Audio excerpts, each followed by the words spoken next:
Thank you very much, Felipe. Good morning. Buenos días a todos y bienvenidos. Welcome. I am really pleased and delighted to be here. Thank you so much for inviting me to join. So first, let me just bring greetings from my boss, Secretary Pete Buttigieg. He is the U.S. Transportation Secretary of the United States, and the Biden-Harris administration. And I want to welcome all of you to the United States of America and to this great city of Denver. In the next few hours, we will be discussing many of the issues and opportunities we see as we strive to make cities throughout the world the best that they can be. So I was invited to start this conversation with a few remarks about our shared goals as leaders, improving safety for all residents, promoting equity, supporting economic development, and fighting climate change. Those goals fit very well into the values that the Department of Transportation has established, and those are integrity and excellence, trust, fairness, and empathy, because we are in the people-moving business. So we have to be concerned about how we move people. So as I lead the Federal Transit Administration, I want to emphasize how transportation, specifically public transportation, plays such a critical role in achieving all of those goals. Public transit gets people where they need to go: jobs, schools, leisure activities, community services, healthcare, and it plays an outsized role in driving economic development and creating thriving communities. Throughout the pandemic, we learned quite a bit about how people travel and the changes in their patterns. Some of those lessons have taught us more about how we should view public transit. One of the interesting statistics we're seeing is an increase in bus ridership. As you know, the cities across the United States offer different mobility choices. It's bus, it's rail, ferries, those are all public transportation.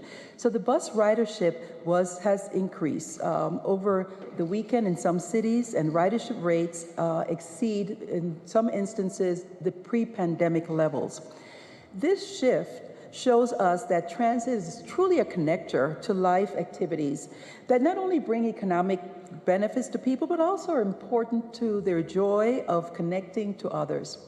So our American subways, light rail, buses, and bus rapid transit systems, as well as ferries, are what we call game changers. They're true influencers in helping make people make different decisions about their mobility throughout the hemisphere as well.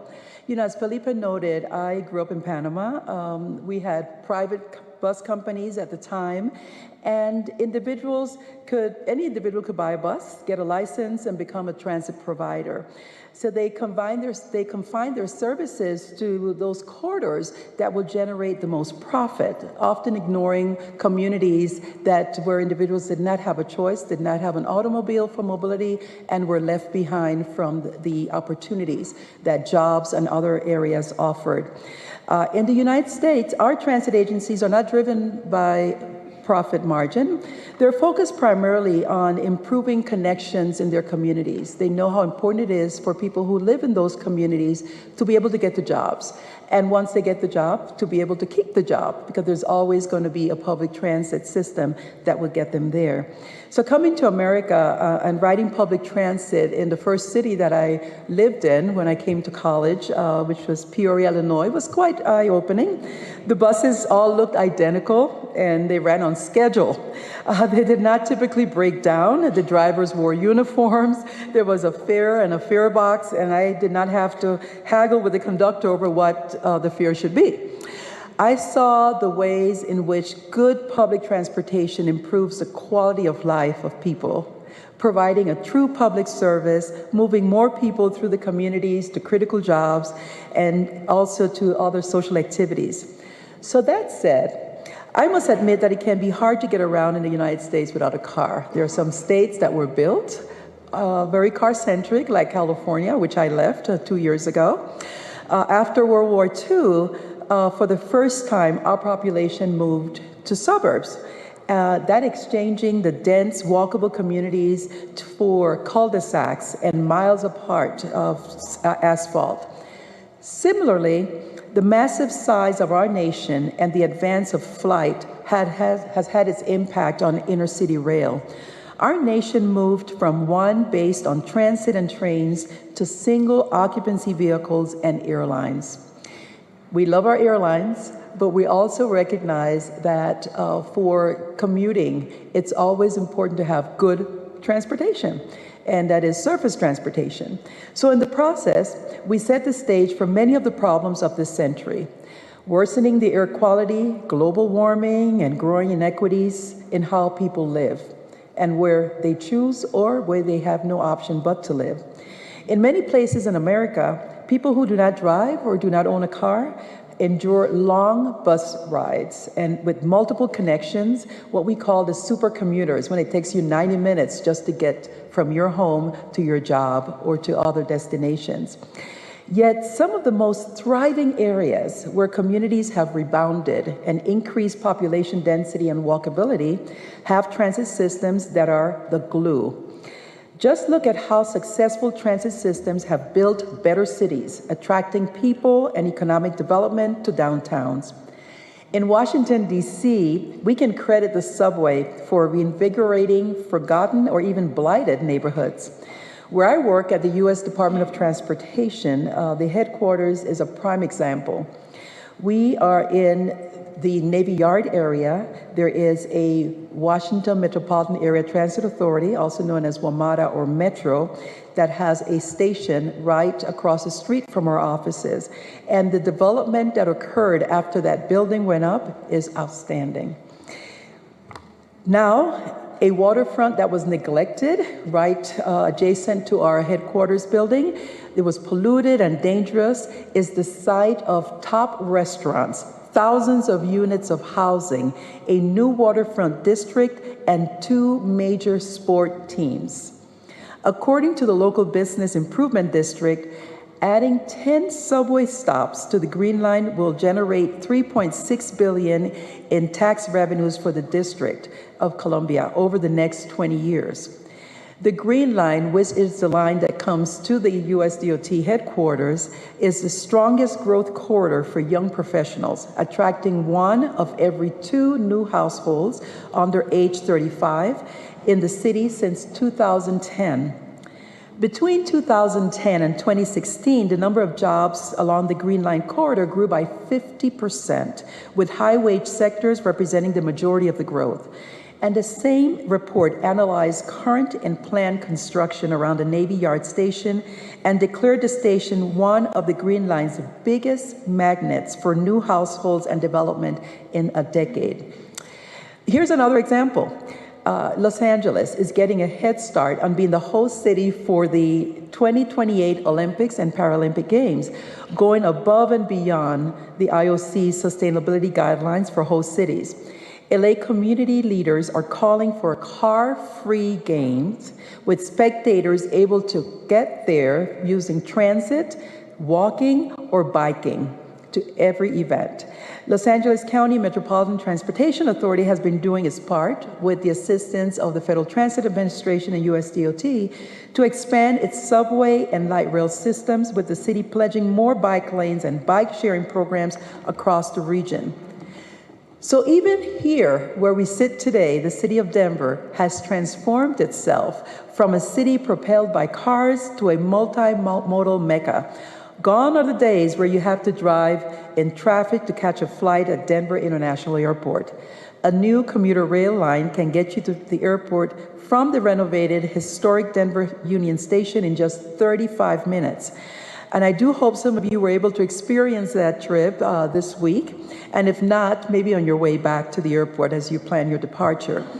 Denver RTD celebrated its first light rail opening in the mid-1990s. Today, 12 rail lines carry riders throughout the region, along with the RTD buses, serving more than 9,700 stops.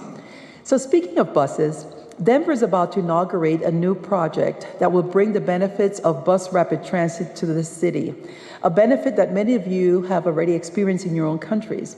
Since it came to this country from South America decades ago, bus rapid transit has become one of the most popular modes of transit that we support. Now Denver RTD is deep into planning a bus rapid transit line for Colfax Avenue, one of the nation's longest commercial corridors. The project is going to feature bus-only lanes, which will reduce traffic and improve roadway safety. Secretary Pete Buttigieg has been doing quite a bit, and under his leadership, we're all laser focused on safety. He likes to call it our North Star. Our commitment to safety crosses every mode of transportation, which is certainly true at the Federal Transit Administration. We work daily with the transit agencies to make our safe mode even safer, and we're partnering with our Federal Highway Administration to make streets themselves safer. I know the discussion on this panel is going to be about complete streets, and complete streets is only successful if it makes the streets safer for the people who live and have to work and use the sidewalks to get to where they want to go. So by contrast, in the US, American streets can be dangerous places. The Organization for Economic Cooperation and Development, City cites that the U.S. is having the highest per capita rate of deaths from road accidents among the 38 countries it sampled in 2021, the most recent year for which it had statistics. We're trying to reduce that number down to zero. That is what Secretary Buttigieg calls his major safety program, the Vision Zero, which is our commitment to achieving safety on our roadways. There are many success stories, new federal programs, grants, unprecedented funding for transit, for complete streets, for safe streets, more miles of protected bike lanes, reduced speeds on roadways, and street redesigns. All of this are efforts so that we can have fewer injuries and reduce fatalities. US DOT's National Roadway Safety Strategy is built on the SAFE system approach. Safer people, safer vehicles, safer speeds, safer roads, and post-crash care. Traffic injuries and deaths in our transportation network may be treated as a given, but the Secretary's strategy does not accept this assumption. It challenges that by asking private industry, nonprofit, advocacy, and government stakeholders to do more and do their part. And we're working with all of our grant recipients in transit to improve safety in all the communities that they serve. We're working very closely with all of the other modes of transportation so that we can leverage our knowledge, leverage our dollars, and bring the safe solutions to communities across this nation. Each trip we take on public transit is also a trip that takes into consideration climate. Climate change is happening and it's transforming in a negative way the way we live, the way that our ecosystem is developing. But we truly believe that public transportation is not only the greatest equalizer, it is a solution to making the environment greener. So we are upping our game here in the US by providing funding so that all of our buses, the tens of thousands of buses that traverse through all communities in America, are low or no emission. We're aiming for zero emission, and the funding is to transform those buses to electric or really low emission systems. Thanks to the recent legislation that many of you may have heard and familiar with, the Bipartisan Infrastructure Law, we have 6 times more funding available to give transit agencies so they can make those very important decisions about how they can make their communities cleaner, greener, safer for all. The investment is bringing thousands of buses every year online to replace diesel buses. And these funds are also can be used to help recruit, to train and retain operators and maintenance personnel that would be critical to the continued sustainability of public transportation. We have created, together with our partners at the International Transportation Center, Learning Center, a transit workforce center, where we provide funding so that transit agencies across the nation can get assistance, technical assistance, as they are developing their own programs for training. They're developing their own programs to transition from diesel combustion engine buses to electric and low emissions. We are doing a lot of research in the space of battery electric buses, particularly during emergencies where they can be used to generate power. And there are other ways that our research groups have been looking at how we can continue to evolve technology so that we can take what has been traditionally a bus to a more rapid, safe, frequent, and serviceable system that has options of being hybrid, electric, fuel cell buses, so that when we have major power disruptions, the buses can keep rolling. I am convinced that each ride on transit provides the means and opportunity for people to live a much better life. And I appreciate the opportunity to highlight the work that we're doing. We're going to be having more discussions about great things that are happening at other communities across the United States in other panels.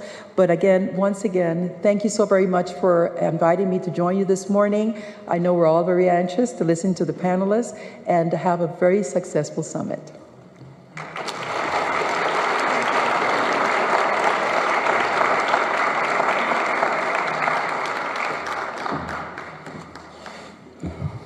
Muchas gracias, Administrator Fernandez.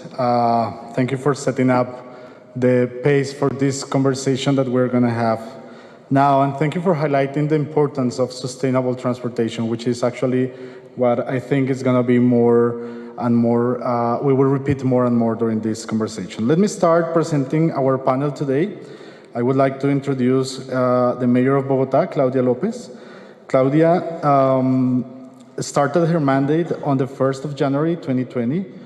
Claudia, if you can join us here, please.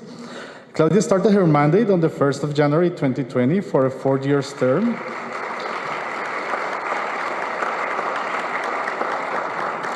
She was elected with the highest total count of any mayor in the city's history. She became the city's first female and also the first lesbian mayor in Bogotá's history. She has an emphatic focus on the environmental, social equity and anti-corruption agendas. Claudia was the vice president candidate in the 2018 presidential elections for the Green Alliance Party and senator of the Republic of Colombia between 2014 and 2018. From there, she promoted important laws such as the bicycle law. She ensured the fair premium for domestic employees. She helped provide a warranty of resources from zero to always, an early childhood policy by the state, and facilitates GDEs for many students without having to enlist in the military first. The public recognized her tenacity and enormous capacity for collective action, which was reflected in the First Against Corruption by leading a citizenship consultancy and participatory instrument where she received 11,600,000 nationwide votes. The most votes that any initiative has received in Colombia in entire history. Before entering her political career, Lopez was an accomplished researcher and scholar. Lopez is a finance and international relations graduate from Universidad Externado de Colombia, holds a master's degree in public administration and urban politics from Columbia University and a PhD in political science from Northwest University. Welcome again, Claudia.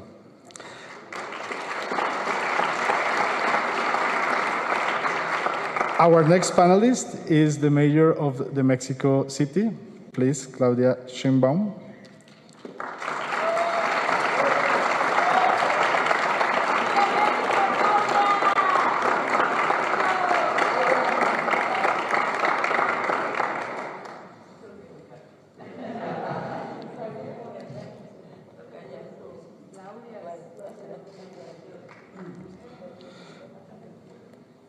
Claudia Sheinbaum is a Mexican scientist and politician who currently serves as chief of the Mexico City government. She holds a PhD degree in energy engineering from the National Autonomous University of Mexico and has been a member of the National System of Researchers, the Mexican Academy of Science, and the Intergovernmental Panel on Climate Change that won the Nobel Prize in 2007. Previously, she joined the government of Andrés Manuel López Obrador in Mexico City as Secretary of the Environment in 2000 and was the mayor of Tlalpan from 2015 to 2017. Dr. Sheinbaum took office in Chief of Mexico City Government on December 5, 2018 for a 6-year term. Our next panelist, please help me to welcome again Mrs. Claudia. Our next panelist is Tony Lindau. Tony Lindau is our Director of Cities for the W.R. Ross Center for Sustainable Cities in Brazil, PhD in Transport, and former professor at the School of Engineering of the Federal University of Rio Grande do Sul, Brazil. Welcome.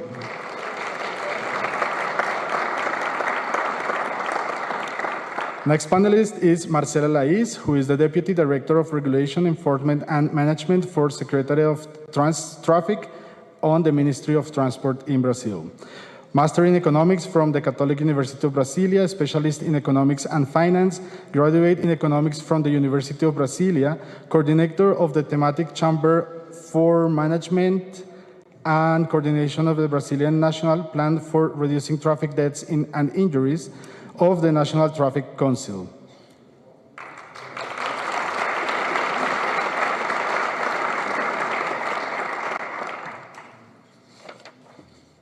Our next panelist is Nicolás Estupiñán. Nicolás holds a bachelor's degree in civil engineering from the University of Los Andes and a master in urban planning from UNC at Chapel Hill.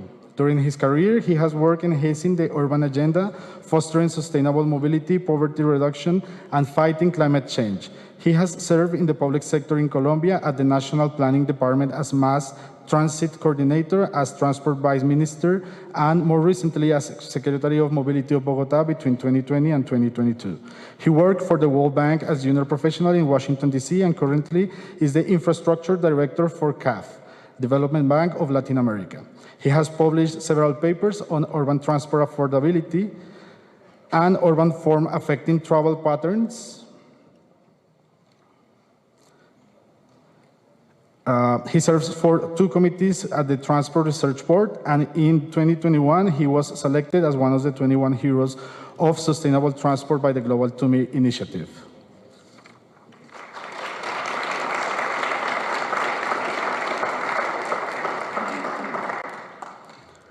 Finally, I would like to introduce the councilman, René Bedón from Quito.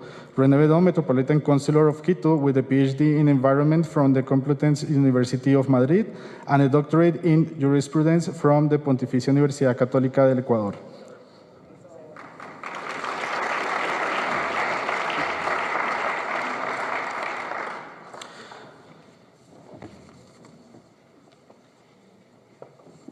Before starting, let me explain how we're going to go through this session. First, we will have presentations from each of our panelists for around 10 minutes each. Some questions in between, then we will have some reflections from Nicolás, and we will have some open questions. I would like to start just with this image here that I always like to use in my conferences. This image I like to use because I think when we are designing our cities, we definitely have to think in everyone, not just design for some of the people. And we need to actually know what our target crowd is. Here you see toddlers to elders, and we are all in between. Cities definitely should be designed for everyone. And since we are talking about complete streets, definitely we need to address how to design cities in order to be able to help everyone to walk, use their bikes, or the public transport, talking in sustainable terms, when we are approaching our cities. Public space should be equally distributed for everyone. And of course, I'm sure the reflection from today is going to be around safety and public transportation and bikes, as I mentioned. I would like to start with Bogota, with Mayor Claudia. So please help me to, I think this is the presentation.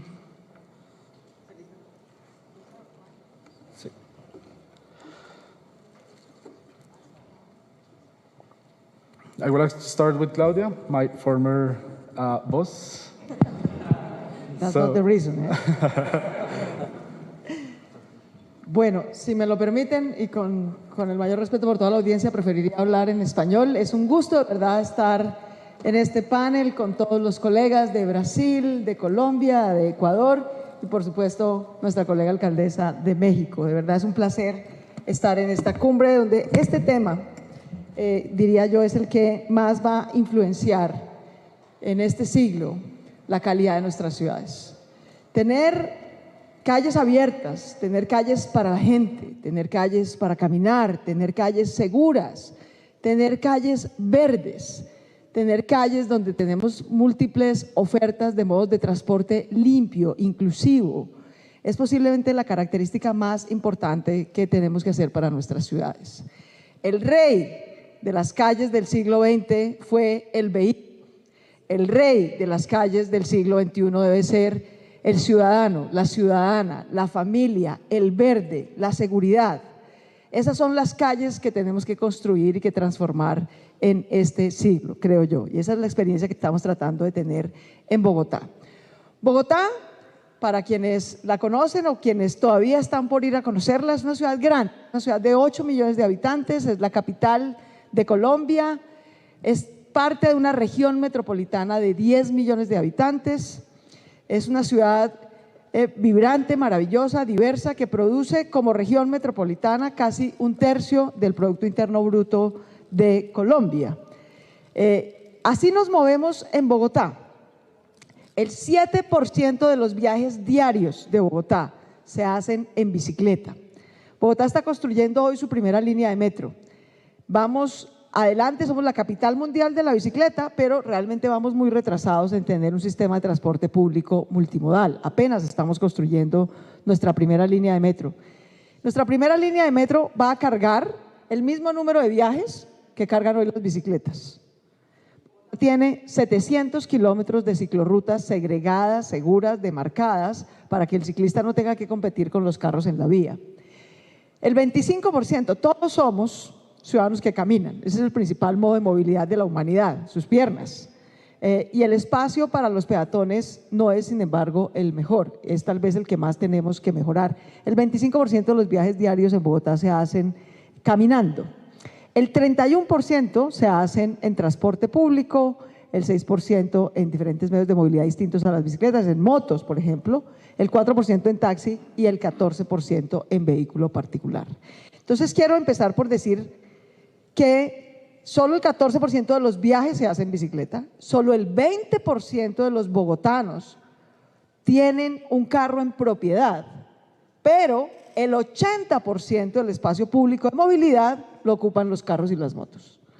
La inequidad en el espacio público de movilidad es más grande que la inequidad en el ingreso, y eso es mucho decir viniendo de América Latina.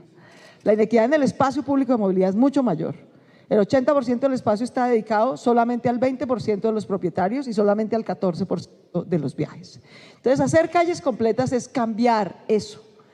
Distribuir y redistribuir el espacio público de movilidad de una manera más equitativa, más segura, más verde, más inclusiva y construir un sistema de transporte público multimodal. Yo diría que esas son las dos metas claras que tiene hoy Bogotá en su plan de ordenamiento territorial, en su plan de movilidad sostenible.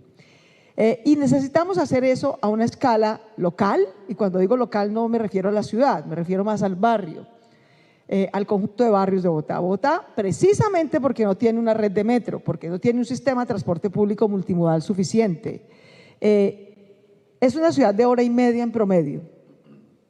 Eso le toma a un bogotano en promedio ir de la casa al trabajo o de la casa al estudio.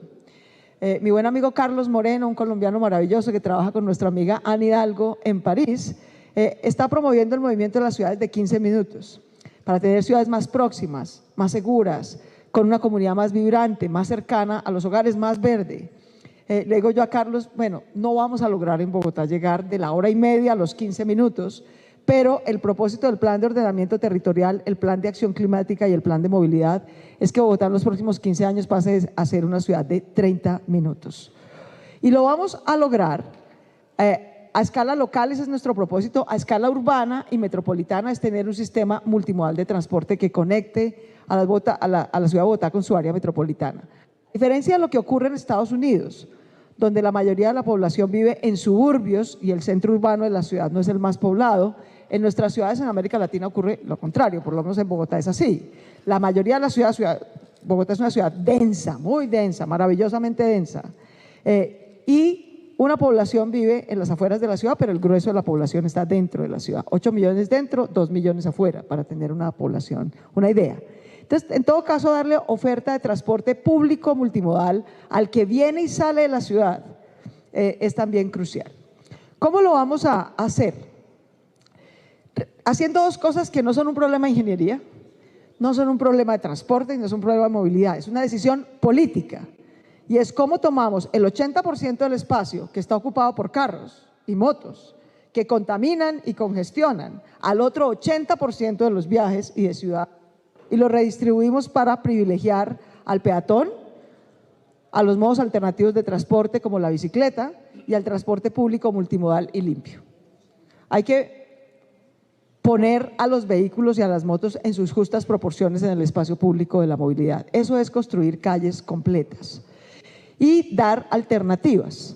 Bogotá, que es la capital mundial de la bicicleta, logró construir el año pasado el sistema compartido de bicicletas públicas más grande de América Latina. Tenemos 3.300 bicicletas, tenemos 300 estaciones.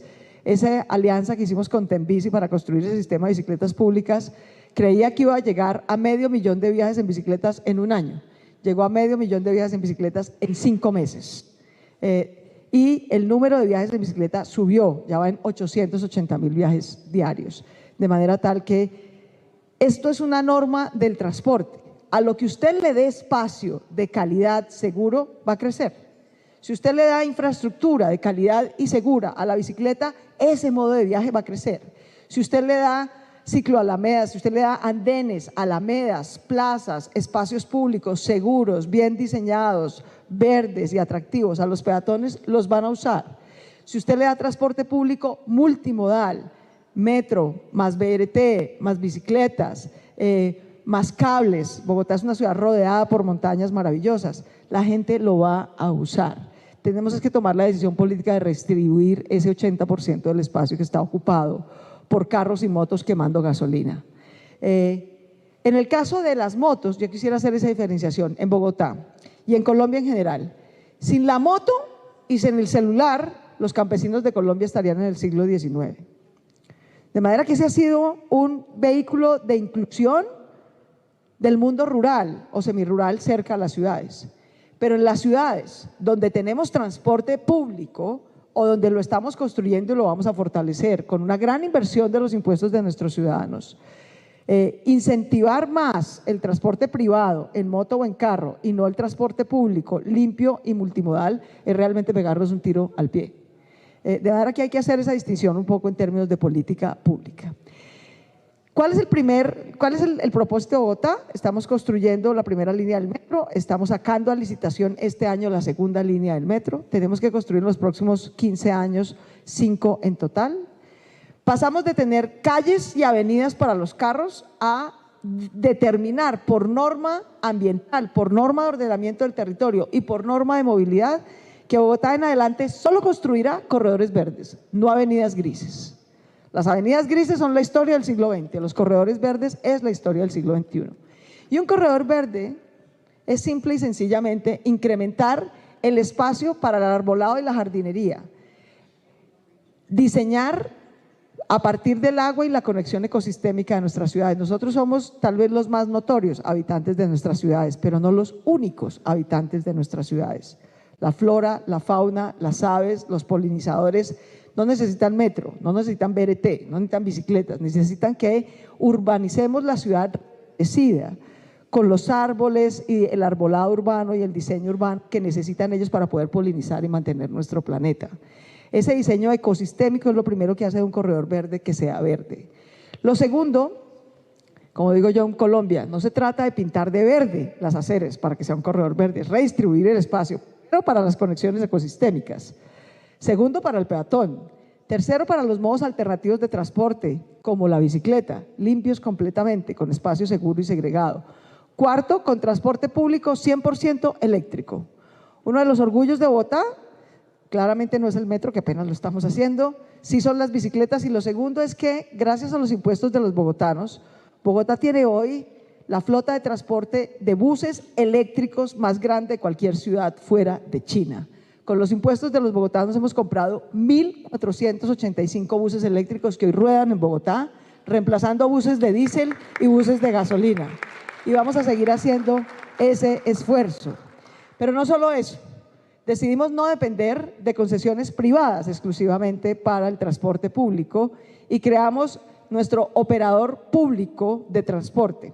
A los bogotanos nos dicen en Colombia los rolos de otras regiones. Nuestro operador público se llama La Rolita, su flota de transporte público es 100% eléctrica y es mayoritariamente conducida por mujeres, con lo cual el transporte público de Bogotá tiene además equidad de género desde el diseño, la operación y la administración.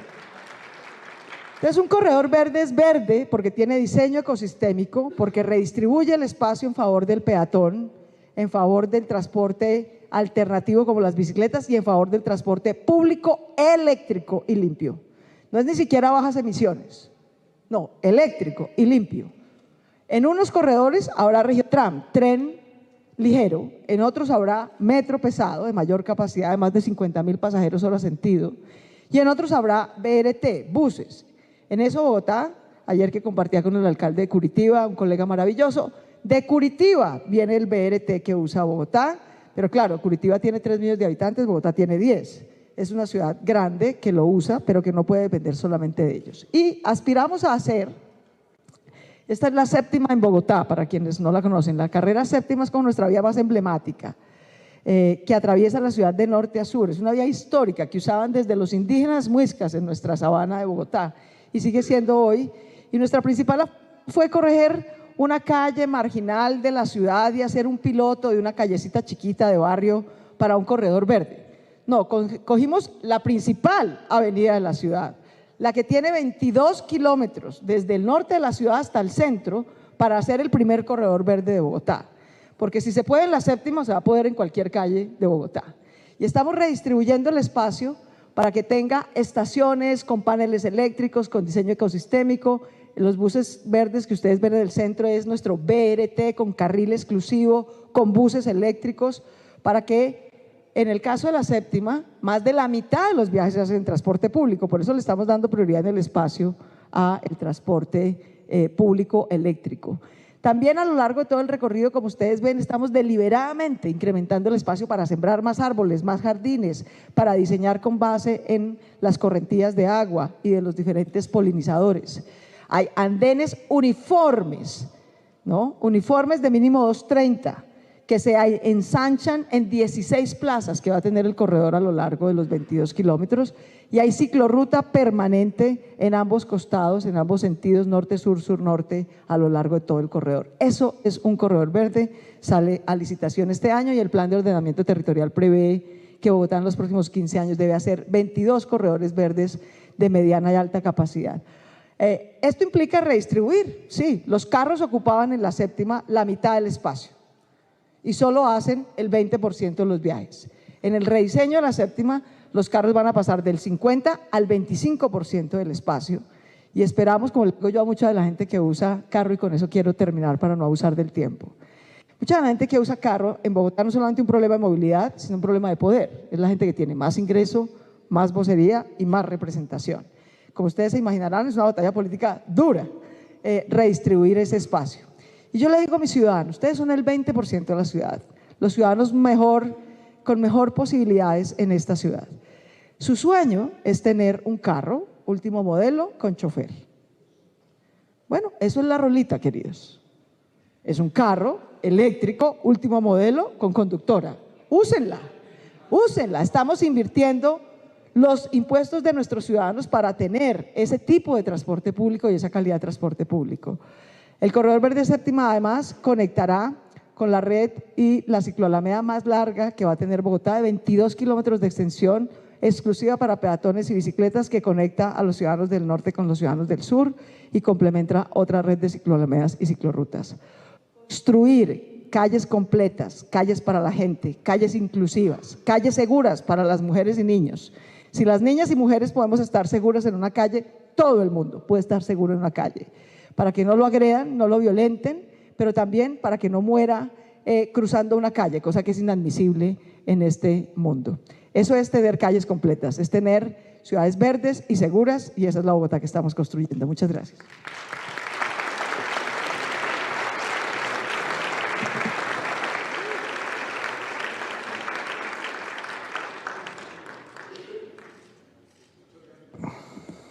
Muchas gracias, querida alcaldesa, y definitivamente no puedo ocultar mi orgullo al escucharla hablar de todos estos proyectos maravillosos de la ciudad. Next, we're going with the Chief of the Government of the Mexico City, Dr. Claudia Sheinbaum. I'm pronouncing wrong your last name, right? Sheinbaum. Please. Muchas gracias. Muchas gracias, ya que no sé si en Colombia se dice tocaya igual. Bueno. Ya que mi tocaya bajó a caminar por el auditorio, creo que no me queda más remedio que seguir los ejemplos de mi tocaya. Así que vamos a tratar de platicar lo que hemos hecho en la ciudad. Mientras voy hablando, va a estar un video de algunas de las obras de transporte público que hemos hecho en la Ciudad de México. Como fue la presentación, yo fui durante muchos años investigadora del Instituto de Ingeniería de la UNAM, profesora universitaria, y tuve la oportunidad de ser secretaria de Medio Ambiente cuando el hoy presidente fue jefe de gobierno de la Ciudad de México. Ahí por primera vez diseñamos el sistema Metrobús en la ciudad, que similar a Transmilenio, pero con una característica especial, que es que involucramos a todos los concesionarios de transporte privado que estaban circulando en la principal avenida Insurgentes de la Ciudad de México en el proyecto.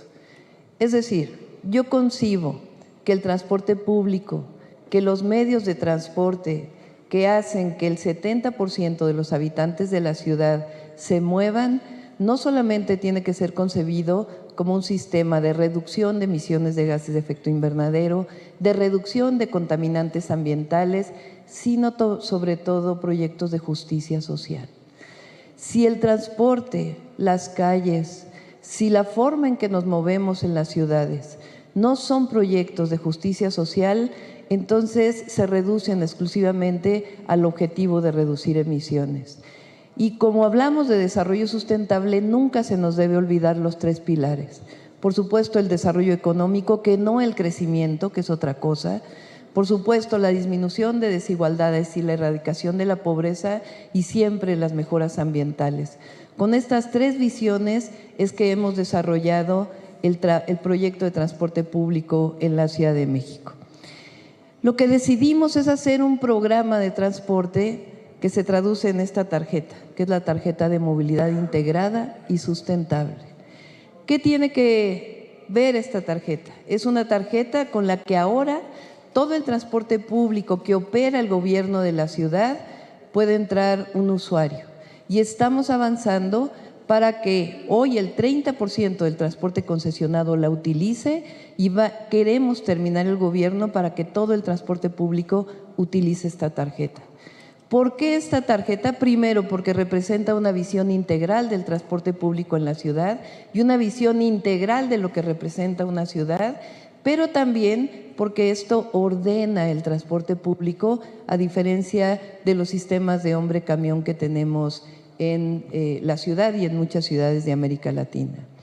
¿Qué fue lo que decidimos desarrollar? Lo primero, ya existía en otras ciudades de América Latina, particularmente Medellín, Bogotá y La Paz, el sistema de teleféricos urbanos. Nosotros le llamamos el cablebús de la Ciudad de México. El cablebús es un sistema de transporte público operado por el gobierno de la ciudad ¿Qué tiene hoy los teleféricos urbanos más grandes de todo el mundo? El primero mide 10 kilómetros y el segundo 9.2 y estamos construyendo la tercera línea. ¿Qué virtudes tiene el cablebús? Pues que va de la parte alta de las zonas más pobres de la ciudad al metro de la Ciudad de México, en la zona norte y en la zona oriente.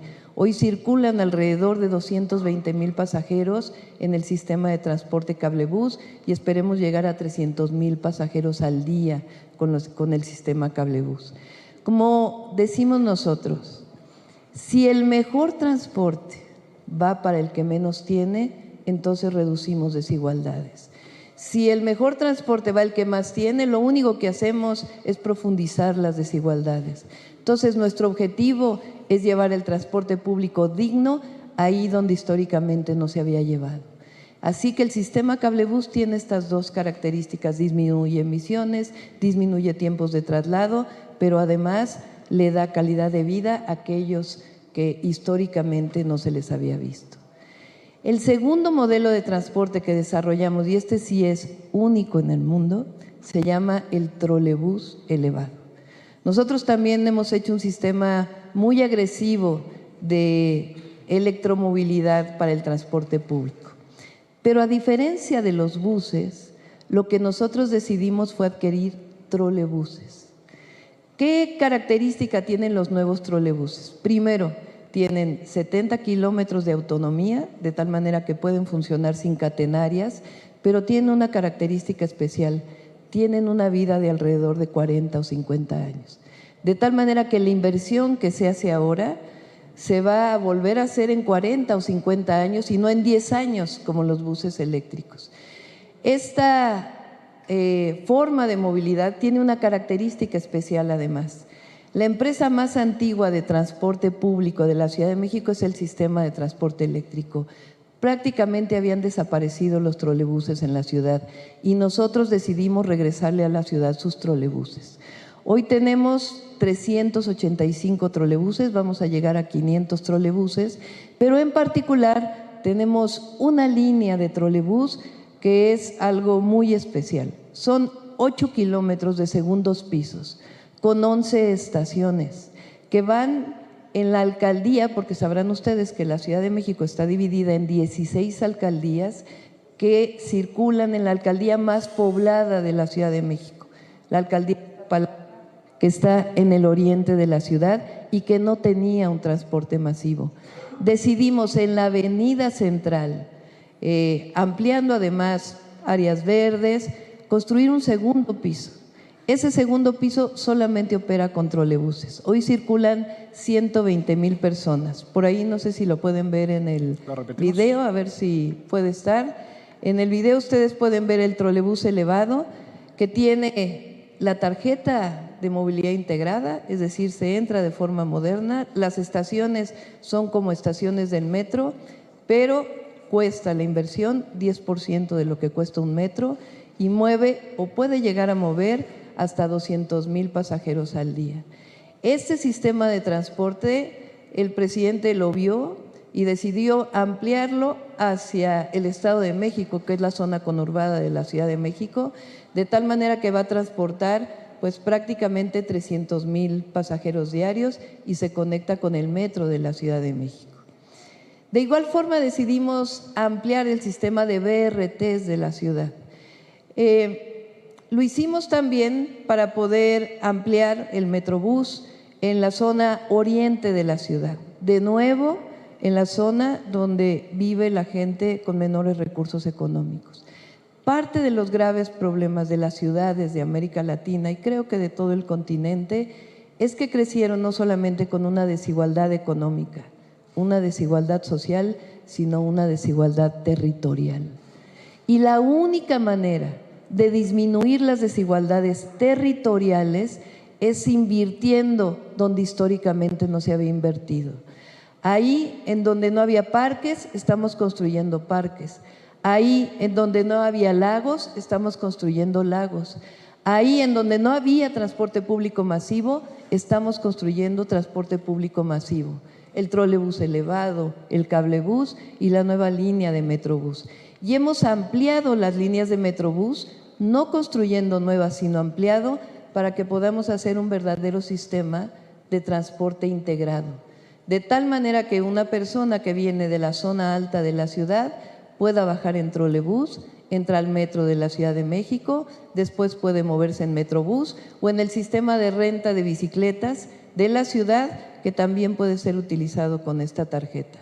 De esta manera integramos todas las formas de transporte e integramos a las laderas de la ciudad, a la periferia de la ciudad, al desarrollo de la ciudad. Al mismo tiempo, mejoramos la calidad de vida en estas zonas. Entonces, el Metrobús tiene una línea que decidimos hacerla completamente eléctrica. Es la primera línea, claro, aquí todos decimos que tenemos lo más de todo el mundo, pero permítanme decirlo, es la línea de BRT, de camiones articulados, eléctrica, que tiene una característica: en el encierro se carga, se mueve todo el día y regresa nuevamente a cargarse en la noche. Esta línea ya es eléctrica y vamos por la segunda línea del Metrobús con la sustitución de autobuses de combustión interna al sistema Metrobús de la ciudad. Por otro lado, la otra inversión que estamos haciendo de manera muy importante es en el metro de la Ciudad de México. El metro de la ciudad se construyó, la primera línea, en 1969 se inauguró. La línea más antigua, la línea 1 del metro, tiene hoy 53 años, ya con un problema muy grave de mal funcionamiento y posibles accidentes. Tomamos la decisión, con recursos de la ciudad, con una obra pública financiada, renovar completamente la línea 1 del metro. De tal manera que estamos pues prácticamente construyendo una nueva línea que tiene 20 kilómetros, vaciamos todo el cajón, lo estamos mejorando. Hoy estamos a punto de terminar la primera fase con 29 trenes nuevos. Es un consorcio de distintos países del mundo, chino, alemán, español, que están trabajando junto con empresas mexicanas en la renovación completa de la línea 1 del metro de la Ciudad de México. Este diseño que hemos hecho, en donde el metro, el Metrobús, el cablebús, se junta con una empresa pública que tiene el gobierno de la ciudad de buses que existe en la ciudad desde 1997 y nosotros decidimos renovarla, transformarla. Estamos adquiriendo autobuses, alrededor de 600 autobuses que también funcionan con esta tarjeta. Ahora, permítanme decirles algo. El peso en México, uno puede cambiar 20 pesos por $1. La tarifa del cablebús es de 7 pesos, 30 centavos de dólar. La tarifa del metro es de 5 pesos, una cuarta parte, un cuarto de dólar. La tarifa de los autobuses para las colonias más pobres de la ciudad, algunos de ellos, es de 2 pesos, 10 centavos de dólar. Y ustedes se preguntarán, ¿cómo hace esto la ciudad y cómo ha podido invertir tanto y al mismo tiempo subsidiar? Primero, esto nos va a permitir que el incremento, que es un problema siempre en el transporte público de nuestras ciudades, pueda ir subiendo con la inflación, sin necesidad de tener numerarios específicos de 5 a 7 pesos, sino de 5 pesos a 5 pesos con 10 centavos, que de otra manera sería imposible. A partir de que esto exista, podrá aumentarse. ¿Cómo lo hemos hecho? Mejorando el sistema de transporte de la ciudad. Hemos recuperado en tan solo 4 años alrededor de 3,000 millones de pesos que antes se fugaban de las tarifas del transporte. Por eso esta tarjeta de movilidad representa movilidad integrada, movilidad sustentable y también representa economías que nos permiten recuperar recursos para poder generar inversiones. Termino con la imagen que ustedes puedan tener en 2 sentidos. La primera, la avenida más larga de la ciudad, Insurgentes, tiene hoy el sistema Metrobús, BRT, que lo hicimos a principios o en el año 2004 fue inaugurado, y durante la pandemia decidimos hacer un carril de esta avenida para bicicletas. Hoy ese carril para bicicletas ya es fijo, de tal manera que la avenida más grande, similar a lo que está haciendo Bogotá, de 24 kilómetros, hoy tiene el Metrobús, tiene la ciclovía y realmente hay uno o solamente dos carriles para el transporte privado, de tal manera que estamos transformando las ciudades.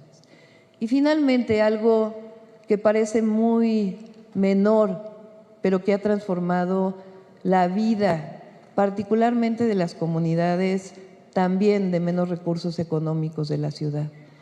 Decidimos iluminar banquetas. Históricamente, y como bien dijo Claudia, durante el siglo XX se iluminaron las calles para los vehículos y nadie nunca pensó en el peatón.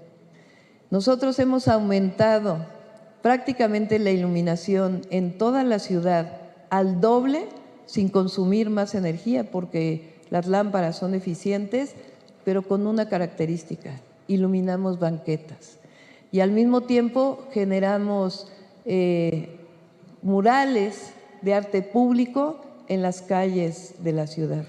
Esto permite que en la noche, en efecto, una niña o una mujer puedan caminar seguras en las calles. La nueva visión de las ciudades no puede ser exclusivamente una visión que tenga que ver con la reducción de emisiones de gases de efecto invernadero o con disminuir contaminantes locales. Tiene que ver necesariamente con el desarrollo sustentable. Es posible hacerlo y es posible así generar mejores condiciones de vida para todos los habitantes de las ciudades de nuestro continente. Muchas gracias.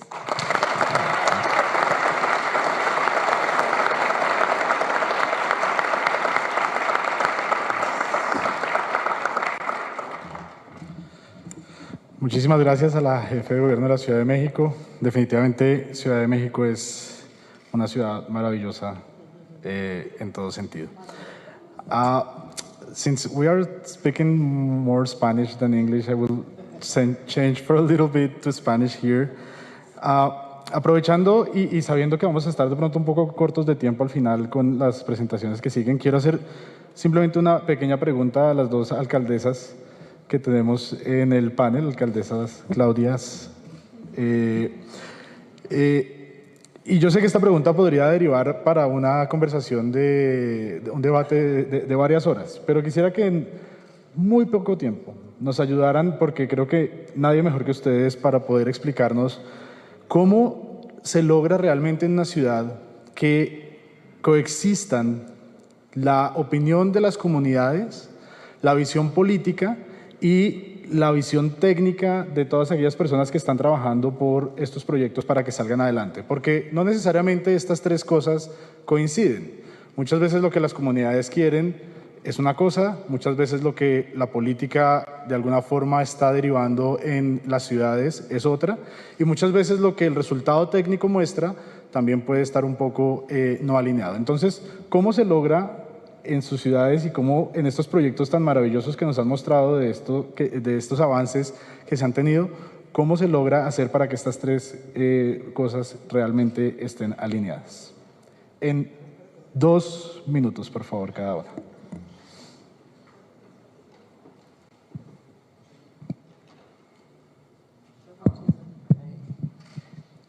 A ver, primero yo creo que la visión pues tiene que ser una visión de una ciudad democrática.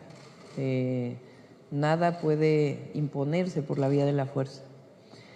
Yo creo que cuando los proyectos tienen sentido, se explican adecuadamente, y en último de los casos, que lo hacemos nosotros, por ejemplo, con desarrollos inmobiliarios, donde hay mucha resistencia en la ciudad para desarrollos inmobiliarios grandes.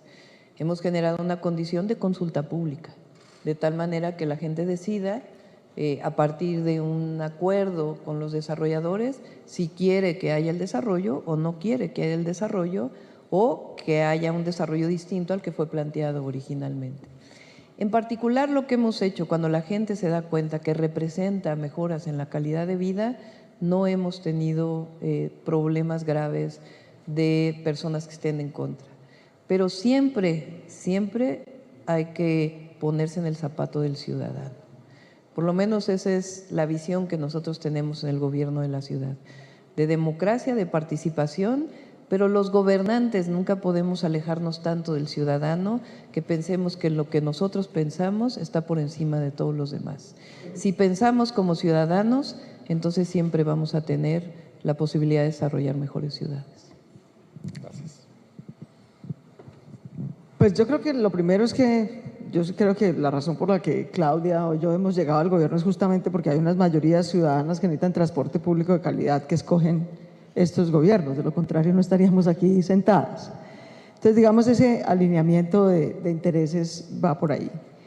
Segundo, pues trabajar por el transporte público multimodal, ¿cierto? Por una Bogotá o una México que tengan metro, pero también tengan BRT, pero también tengan cables, pero también tengan bicicletas, pero también tengan buses cada vez más limpios, que conectan mejor a las ciudades, a las zonas de la ciudad más popular, de la gente más humilde y trabajadora, que es la que se gasta hora y media en ir y volver de su casa, cuando se podría gastar media hora y tener 2 horas más al día para estar con sus hijos, para trabajar, para estudiar, para compartir con su familia. Privilegiar el transporte público multimodal, limpio, inclusivo y seguro, pues es sin duda algo que representa a las mayorías de nuestra ciudad.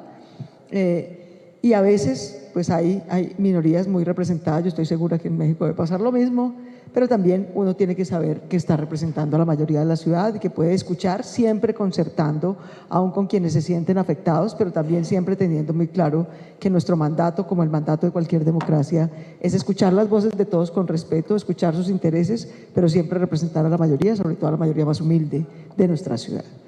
Y tercero, también en el tema inmobiliario que menciona Claudia, ayer en otro panel mencionábamos eso, cada vez que uno hace, son billones y billones y billones de dólares de los impuestos de nuestros ciudadanos hechos en este tipo de sistemas de transporte multimodal que generan una renta urbana y una valorización del suelo.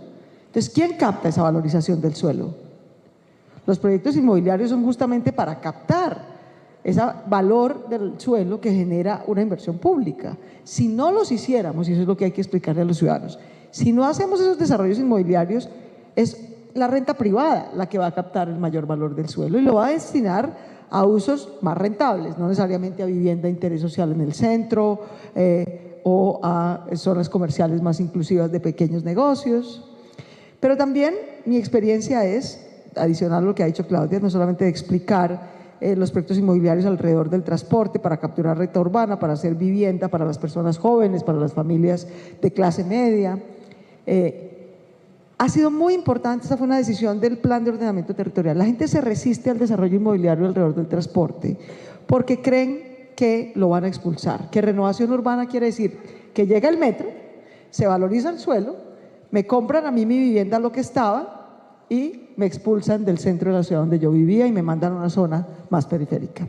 El Plan de Ordenamiento Territorial de Bogotá decidió que todo proyecto de renovación urbana debe tener una política de protección de moradores, sean arrendatarios o sean propietarios, y que quien haga la renovación urbana, sea un operador público o privado o mixto, debe ofrecerle al morador que tenía al lado de la estación del metro una vivienda de 100 metros cuadrados, debe darle la opción de quedarse en el nuevo desarrollo inmobiliario con los mismos 100 metros cuadrados.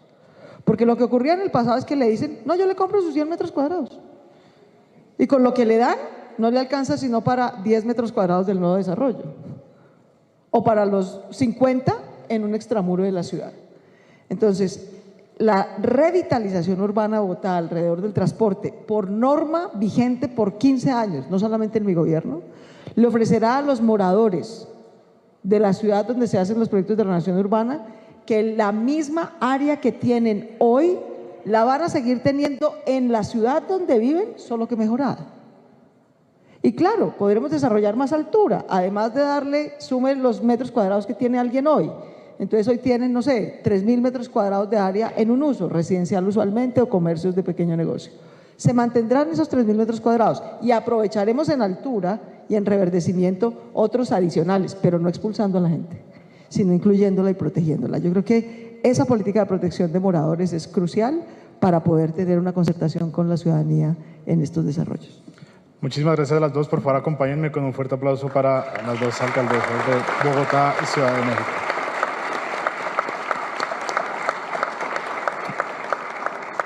Let's continue with our next panelist. Please, Tony, 10 minutes for your presentation.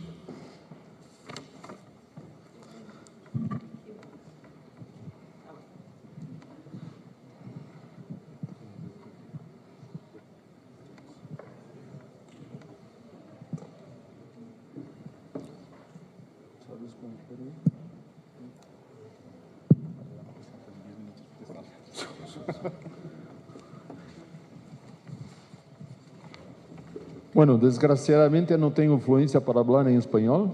Seguramente se hablaría en portugués, pero ahí pocos entenderían, entonces creo mejor hablar en inglés. Pero voy a tratar de hacerlo en 10 minutos. Well, bom dia, good morning, buenos días. Voy a hablar un poco sobre, well, sorry, I'm going to talk to you about complete street projects. I work for WRI in Brazil. I'm director of cities, and we help cities to change the urban environment, to improve, to make the cities more sustainable. And I want to address in these few minutes two things here, which is the challenge to implement complete streets in a country, and also how to scale it, to make it really doable in many places, because for sure nobody can help every city, so we can help a few cities and hope to expand from there. So people are already talking here about the concept. We're talking about changing the space, the urban space, making it for people, making it for active mobility, making it a safer environment. And we know that streets are very sort of wide area of the cities. They really take lots of space, and much of this space is dedicated to cars. So I'll start with showing some before and after examples, only 3 examples here, but you can see how dramatic the environment can be changed. And this can be done in different ways. The mayors already talk about the large avenues, but we can talk about small streets, and especially what we're doing now in the country, which is changing the environment nearby schools also, because it's very important to change where people, where the whole family goes, so you can perceive this change really happening, and especially if you can even include the community in changing this environment. You can do it temporarily, and then it can be a way to make it permanent after. So how to change this thing? Well, first of all, you have to talk to the industry, because industry is basically in cities, when people are constructing, they are doing asphalt, right? So they're doing pavement, they want to pave places, but usually pavement goes for cars and not for people. So one thing that we made a point was getting in an event and doing like you can see there in the back, in making this in an event like this for the construction people in Brazil. So we did this in 2017 in the conference in São Paulo. And also very important to get the mayors, and we have a great partnership with the National Front of Mayors in Brazil. I can see Paula Mascarenhas here in the public. She's the mayor of Pelotas, and she's one of the vice presidents of the National Front of Mayors. So we did the same thing in an event that was hosted in Brasilia in 2017, to get the mayors to see and to experience very little in this space, what could be a change in the environment. And actually, the point I want to make here is that if you get networks of cities, and if you get also networks of local people, local universities, and if you can change this idea and make it happen in graduation courses, especially in engineering and in architecture, and if you get these people to evaluate, to co-design, and also change and then count and see what happened and make these differences, I mean, that's a way of doing it. So we started with 11 cities and trying to get cities nearby also to get to the concept. And in a few years, we already had 21 cities. And now we don't count anymore because this is sort of spreading throughout the country. But one important thing was to document this experience and to tell exactly what the transformation is, what you have as before and after in many of these cases. And we'll have an English version to be launched soon, but this is a publication which is downloadable from our sites. And our latest network is a network of cities in the state of São Paulo. The state of São Paulo has more than 40 million inhabitants, so we are here working now with 20 cities with sort of add to 8 million inhabitants, but again with this idea of promoting these changes, and as I mentioned before, many of them nearby schools, which is a new thing that we are doing there. And then, well, Marcela, luckily here, she will talk about what we've done with the federal government also, but we're working at the federal level and with materials and capacity so that actually this can continue and many more cities can implement. Well, this is my sort of quick message here. Thank you.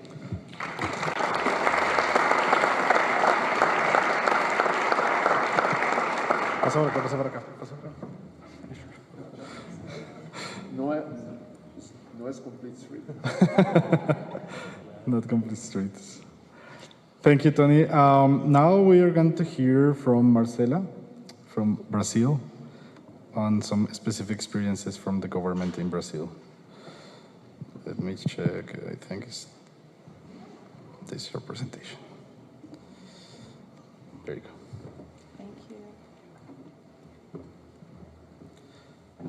Me gusta la idea de que todos bajan ahora al... Sí. La alcaldesa Claudia puso la tendencia. A ver, creo. Sí, Sí. muy bien. Adelante. Bueno, buenos días. Yo no iba a hacerlo, iba a quedarme allá, pero como todos bajaron también, venía acá. Voy a hacer la presentación en inglés, entonces... Good morning, everyone. It's such an honor to be here talking about Brazil and specifically about Brazilian cities. I work for the government at the Ministry of Transport at the National Traffic Secretariat. So I want to present for you guys a little bit about our national plan for reducing death and injuries in Brazil that has a lot to do with complete streets, and it is aligned with infrastructure investment, sustainable development, and a lot of engineering interventions that we made there too. First of all, I want to show you guys a quick evolution of traffic fatalities in Brazil. When the UN proclaimed the first decade of global actions for road safety, Brazil had a huge number of deaths. It was about 42,000 in 2011, and we were able to reduce those fatalities with the efforts of cities and states that were really engaged on those actions and in line with the UN. And by 2022, we have now about 32,000 deaths in Brazil. We can see a reduction, but we can see that this number is still very, very high, and no death should be allowed in Brazil and nowhere. We need to reach the zero number of death, and we had some reductions. We reduced in the second decade of the UN about 24% of death, and when we see the projection that was indeed the goal established by UN, we had a reduction of 37%. In this context, the National Congress of Brazil established our national plan for reducing death and injuries in Brazil. and it was established in 2018. And then our National Traffic Council also established a resolution to guide cities in which actions they should done to reduce death. And in this way, we have 154 actions and 272 products in which we have an indicator for each of them and a responsible actor for these products in order to change this reality in Brazil and to be aligned with the UN goal that is to reduce in 10 years have the national death rates by groups of vehicles and groups of habitants in Brazil. So it's a big challenge for the country, but I think that with hard work, we can get there. And this is our national plan. We established 6 pillars of actions in a holistic view in order to share responsibility with all the bodies of Brazil concerning federal, state, and municipal levels. Those pillars are, the first one, it's road safety management, safe roads and streets, vehicle safety, education for traffic, crash victims care, law and enforcement. And in order to implement this plan, we need to take a look at some very important points. We have focused on Vision Zero and safe system approach in this plan. This plan, we don't expect to get it right for the first time, so we have reviews of the plan on each 2 years in order to see if the actions that are being made by the cities are going well or not. It is also important to have good partnerships and alliances. We have a good partnership with WRY that help us building this plan and introducing the methodology of it. And we need to exchange experiences with cities that are getting there with other countries. So I think this is an excellent opportunity for us, for Brazil, to learn from other countries. We saw very good interventions here from Colombia, from Mexico, that we can do the same in Brazil. And we need this continued improvement for the plan in order to make sense and in order to be effective in the country. We have monitoring and the implementation of the plan. We have a panel consultation that city can see which are the actions they are supposed to do in this 10 years, and they can show us their results. So they can go online and upload what they have done so we can monitor at a federal level. I think we have a huge challenge in Brazil. We are a huge country with 27 states, about 6,000 cities. So it's a huge country, and we have reduced traffic death. I think for the first years it was easier because of the low-hanging fruit theory, which means that in the first years we get good results, but for the next decade now, we need to continue to keep going in order to achieve this goal. We have a lot of challenges, as the majors here presented. We have those challenges in Brazil when concerning inequality, social inequality, data collection. We're building actually a national accident database integrated with other ministries. We have a good relationship with the Ministry of Health and Ministry of Cities in order to integrate those actions.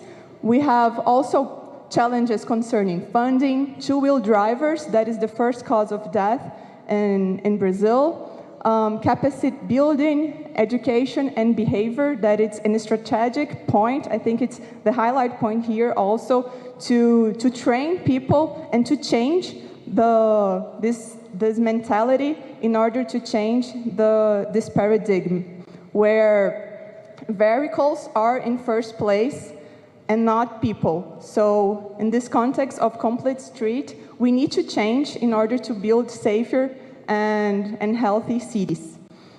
We did some implementations in the cities of Brazil, as shown here by Tony.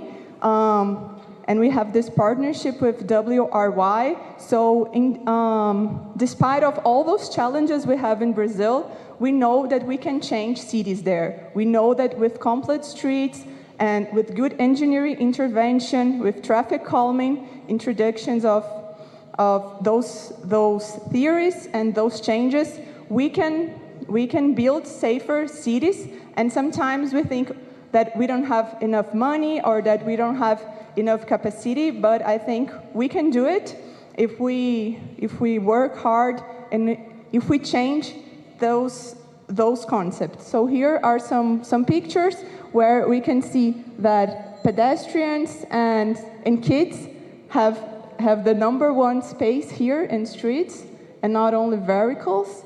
We made some changes, and those changes also include reducing speed. That is one of the most challenging things, because sometimes people react badly when we say that we want to reduce speed, but we can see excellent results. And people, 80% of users of those streets feel safer after those interventions.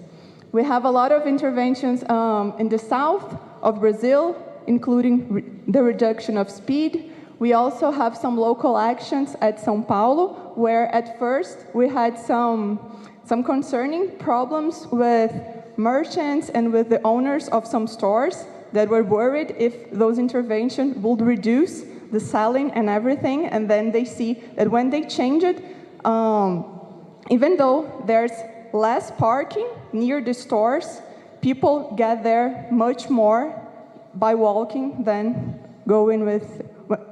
parking with their own vehicles. So we have a lot of interventions in Brazilian cities in order to build safety and healthy cities for people. And in our national plan, we have those actions established in order to create a complete street program.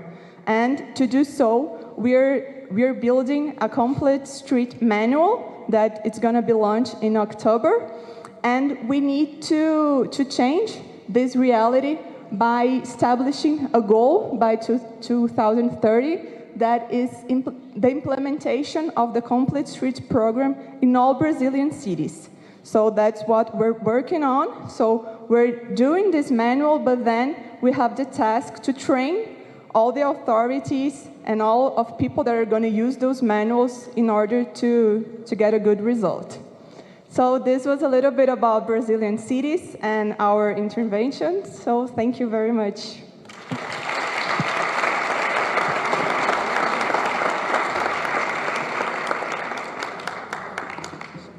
Thank you, Marcela. Now we're going with one more presentation from the Councillor of Quito, René.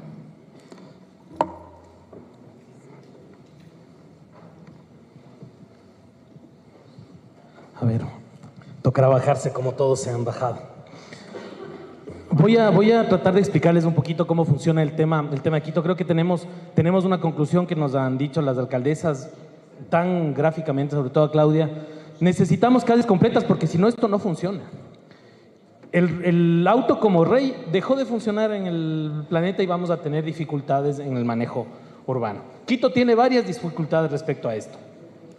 Quito es una ciudad alargada. Esa es la tradicional imagen que tenemos de Quito, una ciudad alargada. No es como una ciudad redonda, que es mucho más fácil de planificar, sino que tenemos una ciudad de 3 millones de habitantes que va de sur a norte en una especie de salchicha. Pero además tenemos una dificultad, que en la parte baja, no sé cómo se sale el cursor, ahí está. En la parte baja están los valles. ¿Dónde tienen que acercarse? Si ustedes se fijan, Quito es esto, la parte de aquí, pero acá hay una gran densidad poblacional, sobre todo en Calderón. Calderón es la parroquia más grande del Ecuador, tiene 400,000 habitantes. Para que se hagan una idea, es más grande que la cuarta ciudad del Ecuador. Entonces, ahí tenemos dificultades porque no está integrado en este sitio urbano. Y entonces tenemos que encontrar la fórmula de cambiar esta realidad que nos han descrito. Bien parecida a la que nos dice Claudia. Yo fui presidente de la empresa Pública Metropolitana de Movilidad y Obras Públicas y tocó destinar ciertos presupuestos. Y en virtud de los reclamos que existía, sobre todo de los dueños de vehículos, tuvimos que destinar para el programa de repavimentación Quito cerca de 60 millones de dólares. Y yo comparaba con lo que destinamos para las ciclovías. Para ciclovías estábamos destinando 600.000 dólares. Esa es la diferencia en una ciudad bien parecida a Bogotá, en la que el 80% de la población se mueve en transporte público y solo el 20% de la población se mueve en transporte privado. Y esa es la realidad que tenemos que ir cambiando. Las ciclovías ha sido un paso importantísimo que se ha dado. ¿De qué se aprovechó? La pandemia nos trajo muchísimas dificultades, pero también nos trajo ventajas. ¿Cuál fue una de las ventajas? Que aprovechamos que todo el mundo estaba encerrado en casa para poder empezar a construir las ciclovías. Y entonces las ciclovías, que de otra forma no hubiera sido posible. Entonces, claro, la gente salió del encierro y se encontraron con las ciclovías ya en la avenida Amazonas, en la avenida 6 de diciembre, que antes no habían. Y claro, hubo muchas críticas porque a la gente no le gusta bajarse de sus carros, y esos son los líderes de opinión que básicamente tienen acceso muchísimo inclusive a las redes sociales. Acá está la ciclovía, hemos llegado a construir ya 120 kilómetros en ciclovías con volardos para proteger a los ciclistas. Se han aumentado de 33.000 viajes a 120.000. Tenemos que aumentar definitivamente más los viajes, pero la infraestructura se está construyendo. Esperemos que ya para el próximo presupuesto podamos destinar más a estas ciclovías y que pueda permitirnos también enfrentar a la crítica de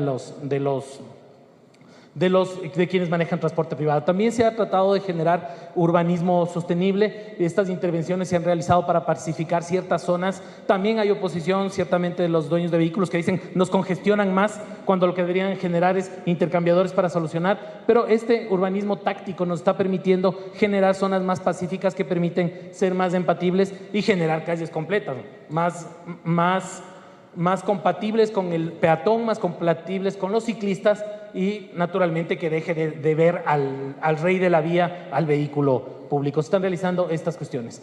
Y creo que tenemos una oportunidad importantísima en Quito. Nosotros acabamos de construir la primera línea de metro de Quito con el apoyo de la CAF, del Banco Europeo de Inversiones, con el apoyo del Banco Mundial, en una inversión muy fuerte para la ciudad, 2.000 millones de dólares que han sido utilizados en la construcción de esta línea que lleva 10 años. 4 alcaldes han construido este metro que está listo para entrar en funcionamiento. Acá está la primera línea del metro de Quito ya lista para operar, está designado el operador, va a operar Metro Medellín, que fue quien ganó el concurso para la operación durante los próximos años, pero en este momento se encuentra en lo que se conoce como la Marcha Blanca, con transportes gratuitos para que las personas se familiaricen con el uso del metro. Creo que es una oportunidad importantísima porque esto nos va a permitir llevar a calles completas. Si es que logramos encontrar que este transporte público le sirva a la ciudad, porque además no necesitamos muchas más líneas, nosotros necesitamos solo una línea de metro, porque es una ciudad larga. Entonces no necesitamos tener la estructura intrincada que requieren otras ciudades, necesitamos una línea de metro y tal vez las otras que permitan salir a las periferias, pero no mucho más. Y si es que aprovechamos esto, va a ser una posibilidad enorme para Quito de llegar al tema de calles completas. Para eso necesitamos empezarle a quitar espacio a los vehículos. Esta línea de metro tiene también la ventaja de que fue pensada con movilidad inclusiva. La seguridad es fundamental. Cuando yo pregunto a mucha gente en la ciudad, familiares inclusive, me dicen: yo no me voy a ir en el transporte público porque es inseguro, me van a asaltar, me van a robar. Si no generamos seguridad, el transporte público no va a funcionar. Eso es atado absolutamente esto. Entonces fue pensado con una movilidad exclusiva, se han instalado cámaras en todos los sitios para que las personas lleguen al metro con seguridad. Se está implementando una política cero acoso, se están analizando temas de que trenes específicos para mujeres, y tenemos un canal de denuncias específico para las denuncias por la violencia dentro del transporte, para generar esa seguridad que se requiere para el tema. Además, en los temas ambientales es importantísimo porque se está generando una reducción evidente de emisiones. Tenemos una dificultad que en Ecuador es imposible legalmente poner peajes urbanos, y por lo tanto dejar vehículos en suelo vía peaje es mucho más complicado, pero sí, en realidad sí se van a dejar por la facilidad que va a tener esto. Un viaje entre Quitumbe y La Ye, que antes se demoraba entre 2 horas y 2 horas y media, se demora ahora 20 minutos en el metro, lo cual va a cambiar totalmente la vida de la gente, sobre todo en el sector sur de la ciudad, que son los sectores más deprimidos. Pero además de estas reducciones están contabilizándose ya en el Ministerio del Ambiente del Ecuador, en el programa de Ecuador Cero Carbono, está ya como primer proyecto utilizando el Metro de Quito para calcular las reducciones netas, para ver cómo se reporta esto dentro del marco del Convenio de París, del Convenio Marco del Cambio Climático, para ver las reducciones que efectivamente se están realizando. Esta es una de las ventajas en el tema ambiental que va a producir el Metro de Quito. Esto nos deja con una visión que tiene la ciudad, el corredor urbano. Nosotros tenemos una vía, la 10 de agosto, donde desde hace 30 años tenemos el trolebús. Es el servicio que manejaba Quito, tal vez fue el primer servicio eléctrico que hubo en América del Sur. El trolebús está ya con bastantes años de recorrido, pero corre paralelo al metro. Como es una ciudad larga, lo lógico hubiera sido hacer en otro lado, pero como es una ciudad larga, el metro tuvo que correr junto al trolebús. Y el momento en que corre junto al trolebús, vamos a tener la posibilidad de recuperar una avenida que en este momento está deteriorada. Es la avenida que mejores servicios tiene el mejor alcantarillado, tiene el mejor servicio de agua potable, pero está abandonada. Está abandonada porque la gente empieza a irse a las periferias. Hay muchísimos terrenos de oportunidad. En el nuevo Plan Metropolitano de Desarrollo y Ordenamiento Territorial y el Plan de Uso y Gestión de Suelo, las zonas de construcción alta en Quito se van a ir a esa zona. Están autorizando edificios de 40 pisos que antes no existían en la ciudad porque el aeropuerto de Quito estaba dentro de la ciudad. Hace 10 años movimos del aeropuerto a Tababela y ahora tenemos la oportunidad de ir a construir en altura. Toda esa zona va a ser construcción en altura y básicamente lo que se pretende es generar unos corredores urbanos verdes donde esperamos que efectivamente ya estas calles completas empiecen a funcionar.